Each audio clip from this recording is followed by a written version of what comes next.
Une semaine pour sensibiliser contre le taux de mortalité chez la femme et chez l'enfant. Selon un sondage du ministère de la Santé et de l'Hygiène publique, sur 100 000 accouchements, 614 femmes perdent la vie. Ces décès sont causés par plusieurs facteurs. C'est pour réduire ce taux de mortalité que les agents du ministère de la Santé et de l'Hygiène publique sont descendus sur le terrain. Cette campagne, nommée Semaine nationale La santé de la mère et de l'enfant, intègre à la fois la promotion des gestes simples favorables à la santé de la mère et de l'enfant et des offres de soins gratuits pour cette population cible. Ces actions contre les mortalités maternelles et infantiles sont encouragées par les organisations internationales. L'UNICEF et l'OMS restent mobilisés, ainsi que les autres partenaires du système des Nations Unies, aux côtés du gouvernement, pour la réalisation des droits des enfants et des femmes en Côte d'Ivoire, renouveler notre engagement à vos côtés pour porter plus haut les actions de plaidoyer, de mobilisation sociale et de communication en faveur d'un changement de comportement au niveau social.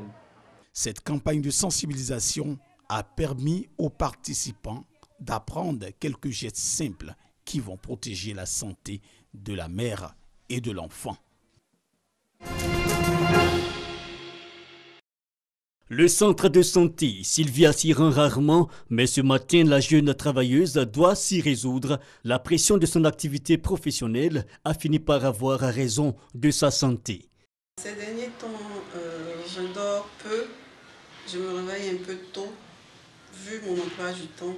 C'est pour ça que j'ai lié mon mal au stress. Un malaise dû au stress, une raison entre autres de la fréquentation de nos hôpitaux. Des cas gérés par ce médecin intervenant régulièrement en entreprise. Les principales causes du stress sont la surcharge de travail, le manque d'objectifs bien définis en entreprise, les horaires décalés, des conflits au niveau de la hiérarchie, c'est-à-dire des conflits de relations entre patrons et employés, et enfin le manque d'autonomie en entreprise. Le stress, situation d'anxiété débouchant sur des troubles organiques causés par l'inadéquation entre la tâche à accomplir et les possibilités de réussite. Et il trouve aussi sa source dans certaines difficultés du quotidien. Lorsque tu as des problèmes de finances, peut-être, un petit problème, un souci à la maison, arriver au travail, ça peut te pousser à avoir le stress et puis tu fais mal ton travail. Une cause bien réelle, mais difficile d'imputer le stress à une pathologie. Malheureusement, les pathologies liées au stress restent encore du domaine du diagnostic d'élimination. Mais en pratique quotidienne, on retrouve très souvent des cas où effectivement il y a une notion de stress qui revient régulièrement dans l'histoire de la maladie. N'empêche, il est possible de le caractériser. Il n'existe pas de bon ou de mauvais stress déjà. Il existe juste une réponse de l'organisme à une situation que lui pose son environnement. Mais en pratique quotidienne, on distingue le stress aigu du stress chronique. Alors le stress aigu, c'est par exemple lorsque vous avez un discours à prononcer, les différents signes sont simplement une augmentation de la fréquence respiratoire, un syndrome d'anxiété. Le stress aigu est circonstanciel, mais le stress chronique dure dans le temps et débouche sur des pathologies plus ou moins sévères, telles les troubles du comportement et du sommeil, ainsi que le diabète. Le rôle du médecin est donc de savoir prendre en charge ce type de malade. Le but du médecin, c'est de soigner le malade et non la maladie. Donc à la dimension physique de la prise en charge, il y a aussi la dimension psychologique. Il faut écouter le patient et vérifier si dans son histoire ou dans ses habitudes, il n'y a pas cette notion de stress-là qui pourrait expliquer les signes qu'il présente aujourd'hui. Comment prévenir le stress en entreprise? Il y a quelques pistes. Au sein de l'entreprise, nous recommandons ce qu'on appelle les cellules d'écoute. La cellule d'écoute, elle est pluridisciplinaire. Elle devrait prendre en compte un responsable des ressources humaines, un responsable des employés, donc les responsables syndicaux s'il y en a. Mais attention, à chaque type d'activité, son lot de stress, mais de plus en plus le ministère de la Santé, à travers le Programme national de la santé mentale, donne des outils aux praticiens. Le médecin reste médecin, mais seulement il faut aussi que les patients comprennent, je ne vais pas à l'hôpital pour prendre des médicaments, je vais à l'hôpital pour prendre des conseils pour gérer mon état de santé. Le médecin, l'infirmier, sage-femme ne sont pas obligés de guérir, mais doivent assistance à celui qui souffre. C'est celui qui souffre qui a les médicaments qui décide si je vais guérir ou non. Intégrer la dimension psychologique à la prise en charge médicale, l'angle principal d'ailleurs de la Journée mondiale de la santé mentale, ce lundi 10 octobre.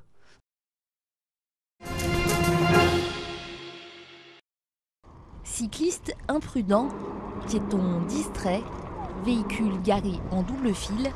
À Berlin, la population augmente et les dangers de la route aussi, en particulier pour les amateurs de vélo.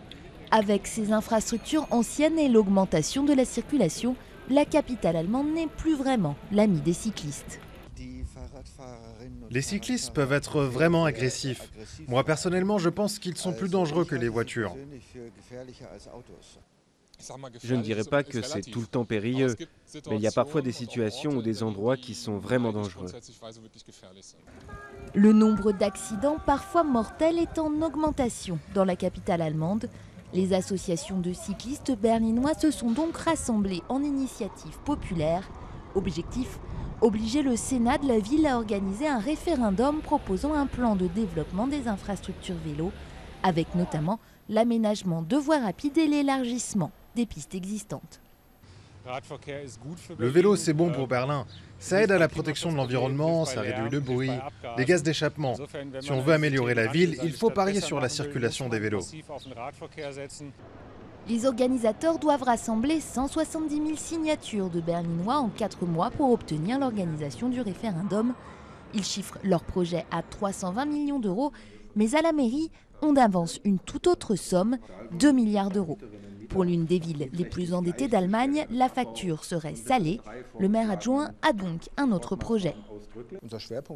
On veut mettre l'accent sur les transports en commun et aussi mieux combiner la circulation des piétons et des cyclistes. Sans oublier le transport automobile qui a été trop ignoré. Il est de ma responsabilité de rééquilibrer les intérêts des différents moyens de transport de cette ville. Les principaux partis politiques ont mis la mobilité et la sécurité des cyclistes sur leur programme électoral. Dans une ville qui compterait 2 fois plus de vélos que de voitures, difficile de se faire élire sans les amateurs de la petite reine.